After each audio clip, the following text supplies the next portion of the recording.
good morning, and welcome to the Africa Weekly Talk.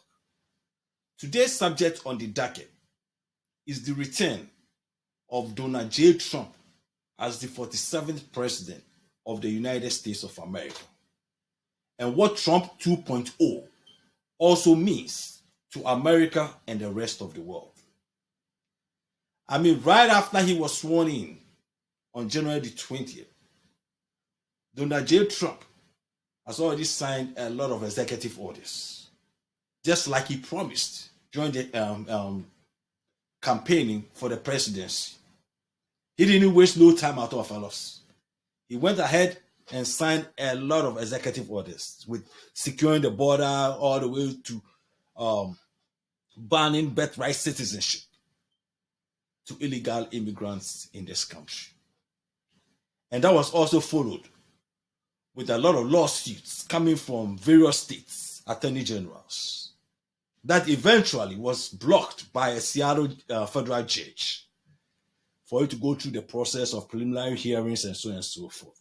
So right now, currently, that birthright citizenship is still legal in this country. Until it goes through the process of preliminary hearings and so on and so forth.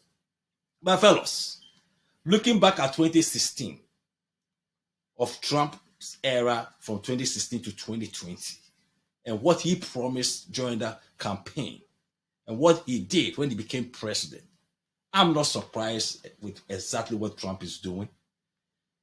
Everything that Donald J. Trump promised 2016, he did it when he became president, or he tried to do it.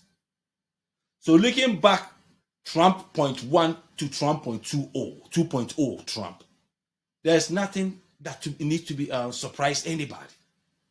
Donald Trump is going to do exactly everything that he said he was going to do on the campaign trail when he was running for president this time around also. And he's already started with the executive orders, like he promised. He promised day one what he was going to do, and he's already started it. But the one that really is very, very important, which is the birthright citizenship one, that's the key to it. And the reason why I'm so particular with that particular birthright citizenship is because of the fact that with this birthright citizenship ban that Trump was trying to impose with the executive order has also led to a lot of talk about the 14th Amendment, about birthright citizenship in America and so on and so forth, which is a good thing. At least now it's now the talk of the town with people talking about it. How can you do this? How can you do that? But fellas, let's not fool ourselves. Donald Trump understands the Constitution. Donald Trump knows what he's doing. He knows what he and his lawyers are up to. This issue of birthright citizenship to illegal immigrants goes way back before Donald Trump. This is something that conservatives have been arguing about for years. So this is nothing new. So the fact that Donald Trump signed this executive order to ban birthright citizenship to illegal immigrants is part of the playbook, fellas. They know this thing is going to go through the process. They know that this is outright unconstitutional. They know that.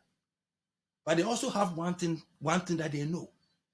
That even going back to the 1898 case that involved the Chinese citizen that was born here to an Chinese immigrants, who was, when returning back to the United States, was being denied entry because, according to the immigration officials at that time, that he was not a U.S. citizen. And that case went all the way to the U.S. Supreme Court, where the U.S. Supreme Court ruled that a child born in this country under the 14th Amendment, which is the Citizens Clause of the 14th Amendment, is a U.S. citizen. These conservatives know that, but there's one caveat to that ruling. That ruling did not really specify whether if an illegal parent of a child born in the United States is a U.S. citizen. So conservatives have been arguing that case. They've been making that case all going way back. They've been talking about this. So now what Donald Trump is doing is that now they have set the ball in motion. And this thing is going to go all the way to the US Supreme Court. And then finally, the US Supreme Court will have to decide again on this issue. I mean, there have been some rulings in going back in the 80s where a judge also ruled that a child born to an illegal immigrant is also a citizen of the United States of America, because in that ruling, the judge ruled that illegal immigrants are subject to the jurisdiction of US laws. And that's what this is about. This is about being subject to the jurisdiction of the United States laws. And in that case, the judge ruled that. But conservatives still believe that that was not well adjudicated. So they're going to push this to go all the way to the Supreme Court. And looking at what they have in the US Supreme Court right now, they believe this is the right time for this case to go to the US Supreme Court. Because at the end of the day, the only way to change birthright citizens to any illegal immigrants or migrants or whatever is through constitutional amendment. Through constitutional amendment. And they also understand that you cannot get two thirds of both the houses, both the US Congress and US Senate, as well as 3/4 of state legislators to pass a legislation to amend the Constitution. I mean, that's a very tall order. It ain't happening, fellas. It's not going to happen. And they know that. So the only way to do something about this birthright citizenship is through the US Supreme Court. And looking at what the conservative judges that they have in the US Supreme Court, nobody knows what can happen down there. So that is why these people are pushing this issue. That's why Trump and these people are going to file appeals, and eventually it's going to be decided by the United States Supreme Court. But one thing that this issue has also raised about birthright citizenship that I really like is about the fact that now you hear people talking about the 14th Amendment, the citizenship clause, and so forth. Now that is what people are talking about, and everybody tries to find out what the 14th Amendment and the citizenship clause is all about. And that takes us back to 1857, Dred Scott versus the state of Sanford, who was representing the Attorney General representing the state of Missouri. In 1857, Dred Scott, who was a free slave, filed a case on behalf of his wife against the state of Missouri. Sanford that's the name of the Attorney General at that time.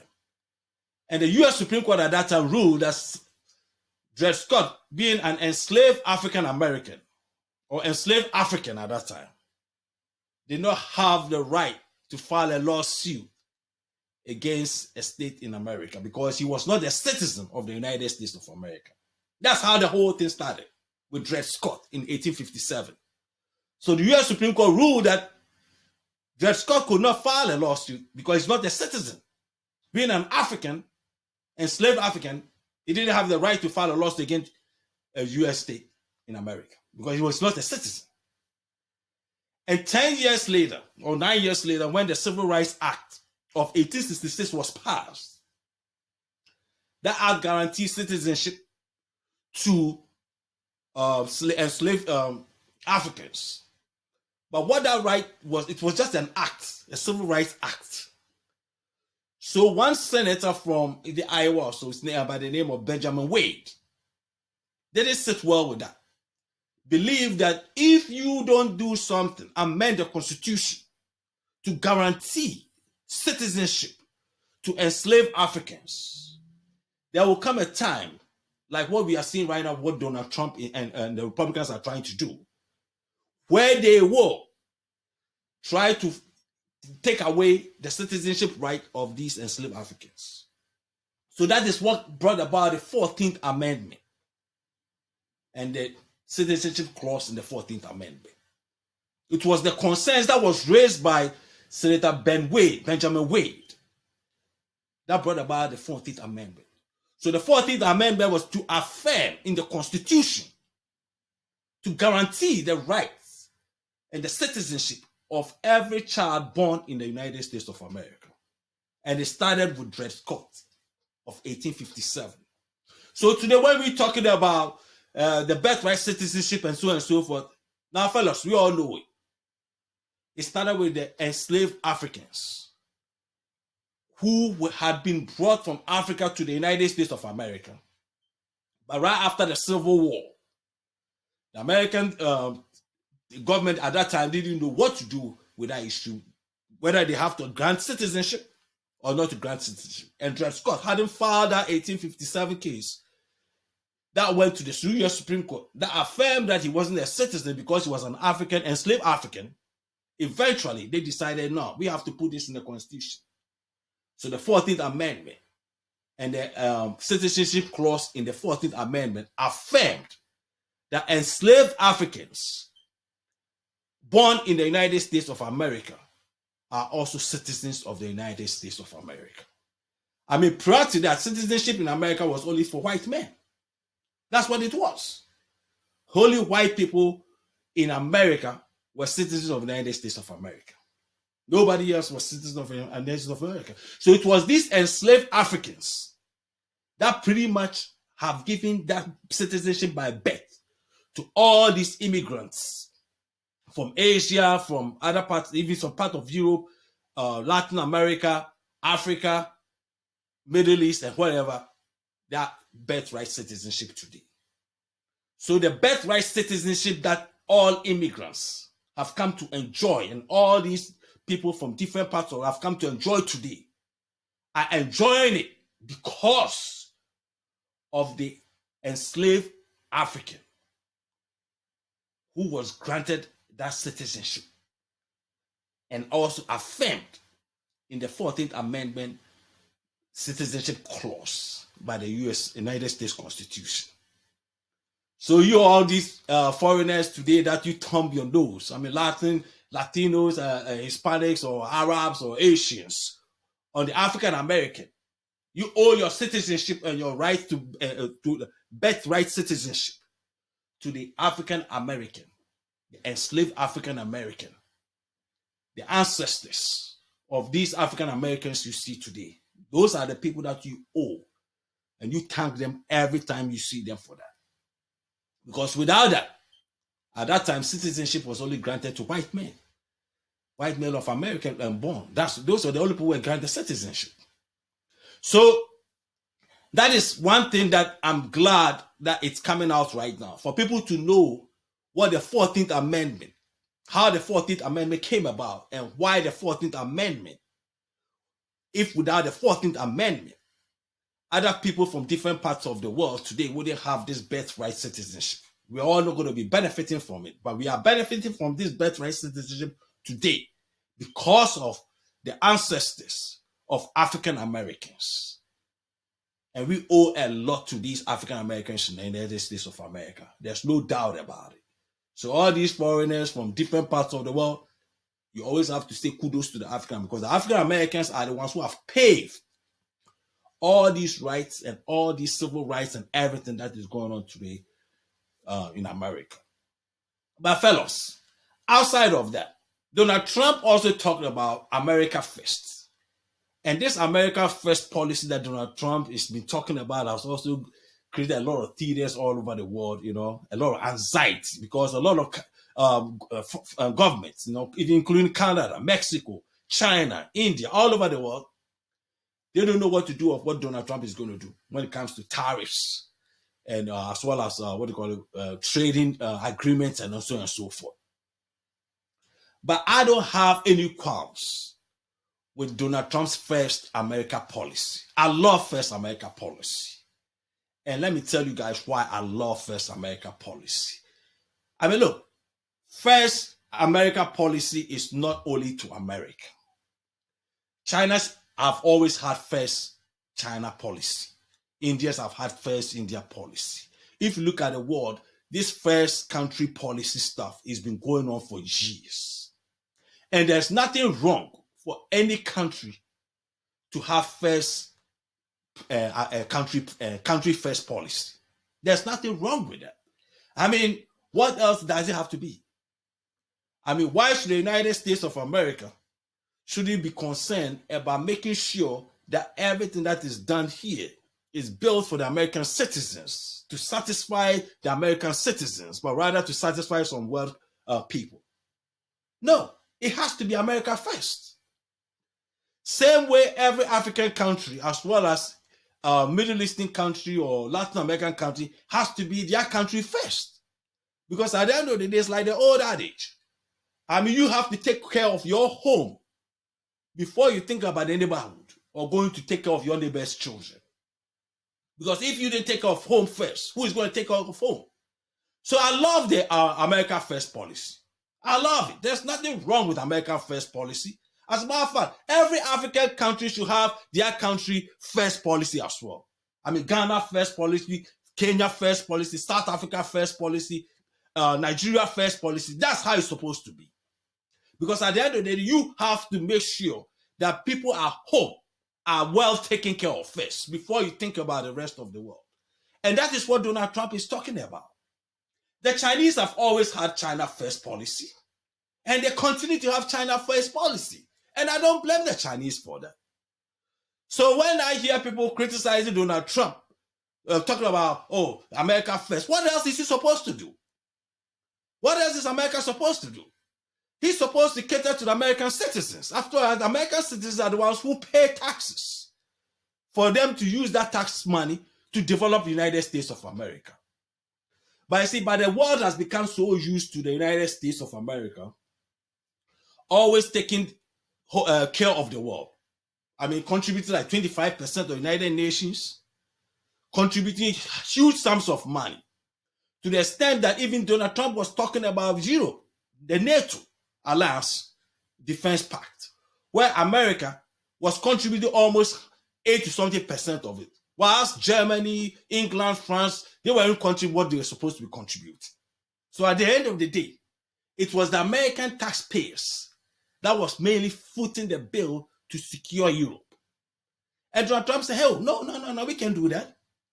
You guys have to contribute your fair share of this program so we can also defend you guys. You know, so I don't have a problem when Donald Trump talking about America first. America first is a great policy. Like I stated earlier, every country should have their country first policy. That's how it's supposed to be. African countries have to have African first policy. It's that simple. Because at the end of the day, you have to take care of home first. And that is why I support Donald Trump on that issue. Because it has to be America first. And I get it. I mean, America is is the country that, you know, a lot of countries around the world look up to. There's nothing wrong looking up to the United States of America. It is the greatest country on the planet Earth today. That is true. It is the wealthiest country on the planet today. That is true too. But at the end of the day also, America has done so much good to the world. Going back 100, 150, 200 years. Look at all the inventions. From what? Airplane, automobile, cell phones, computers, all of that stuff. Space programs, all of that stuff. America has done a lot for the world and will continue to do good for the world. But at the end of the day, no country should be sitting down there hoping that somebody comes to give them money to help them develop or build their country. I'm sorry. You have to craft a system to build and develop your own countries. So if America is doing America first, there's nothing wrong with it. Do your country first too. And invest in your country and build your country. Whatever you can get out of America, you cooperate with America and get it. But to think that somehow America has to go all over the world and keep spending a lot of money, you know, into these programs and so forth, and all these countries waiting for America to bring money and all that stuff. I'm sorry, fellas. I'm sorry. America has done a lot. And America will continue to do a lot. But at the end of the day, for you to develop your countries, you have to have your country first policy as well. And there's nothing wrong with that. There's nothing, and that's how it's supposed to be. That is how it's supposed to be. So I start to support Donald Trump with America first. I have no problems with the American first policy. I mean, that's a good policy. And that's something that I think other countries around the world should emulate. They should emulate that. Because if you believe in developing your countries, don't expect somebody from another country to come and help build your country. I'm sorry, it ain't happening. You have to put your things, your country in order and develop your own countries. That is how it's supposed to be. I mean, yes, there are some areas like the United Nations programs, some programs that countries can always work together to help build or develop that. That one, I disagree with Trump when he's talking about coming out of the World Health Organization and so on. That one, I don't agree on that one. Because sometimes, COVID taught us a lot of lessons. The health travels all over the world. So in those cases, yes, there has to be cooperation, there has to be countries coming together, working together, and so on and so forth. But when it comes to the issue of climate change and stuff also, countries have to contribute based on what they are contributing in terms of pollution. And I agree with Trump on some of these issues also. Because at the end of the day, you look at the countries that pollute most in the world and what they are contributing to the climate change. Countries like India, China, these are the number 1, 2 polluters of the world. But what are their contributions to the climate change around the world? And you expect countries, African countries, that are not contributing to all this CO2 to the world to somehow curtail their economic development. Because that's what the Western European countries and America is telling us to do. Whereas the countries that pollute most in the world, they continue to have these industries. And so I'm sorry. See, this is where Africans have to look at. No, hold on. We don't produce any CO2 in the world to cause that much of this climate change going on around the world. So we also have to partake based on our share of contribution to the CO2 around the world. So if Donald Trump is talking about this Paris climate change issue, as a matter of fact, he is talking mainly to support African countries. That's what he's doing. Because at the end of the day, African countries don't pollute that much. And we have to contribute based on what we pollute. But the countries that pollute a lot also have to contribute a lot, which is China and India. And most of these Southeastern Asian countries. So there's nothing wrong. So when we talk, I hear people criticizing Trump, saying that, he America first, America this and that. I mean, come on, give me a break. What else is it supposed to be? What else is it supposed to be? At the end of the day, look at the United States of America going back 30, 40 years. Look at the policies that Bill Clinton, when he signed NAFTA, what it did, disseminated industries in the Midwest, Rust Belt states, Ohio, Indiana, Kentucky. I mean, Pennsylvania, all these Rust Belt states. When NAFTA came into motion during Clinton era, the Clinton presidency, what did he do? Most American companies decided moving some of these companies from these Rust Belt states because of high labor costs. And they're setting up factories and building factories in Mexico, where they build these products and then bring them back into the United States and sell them in the United States of America. Thereby disseminating almost all these industries that used to exist in these Rust Belt, Middle Belt states. I remember very well when friends of mine would call me back in the day, talking about, we just left this job and we got a new job in here. And I mean, people were changing jobs, like changing underpants, underwears. That's what they were doing back then. Then all of a sudden with the NAFTA, everything changed. Because now most of these factories, companies move their factories to either China or to Mexico. So they build these products in Mexico and then ship them back to the United States and sell them for higher profit because of cheap labor. And Donald Trump is saying, hold on, fellas. We have been deceived for quite too long. We are not doing that anymore. You want to build and sell in the United States of America? Come and build the factories in America. It's that simple. And I don't understand why even Democrats are going to be angry, because this was the Democrats' playbook. I mean, if you listen to Donald Trump, in most cases, his populist economic policies, and you listen to Bernie Sanders, it's not that much different. But because it's coming from Donald Trump, most of these Democrats are angry because they don't like Donald Trump. But if you look at the policies, these are the very policies that these Democrats were talking about 30, 40 years ago. Those who were against NAFTA. This was the argument they were making.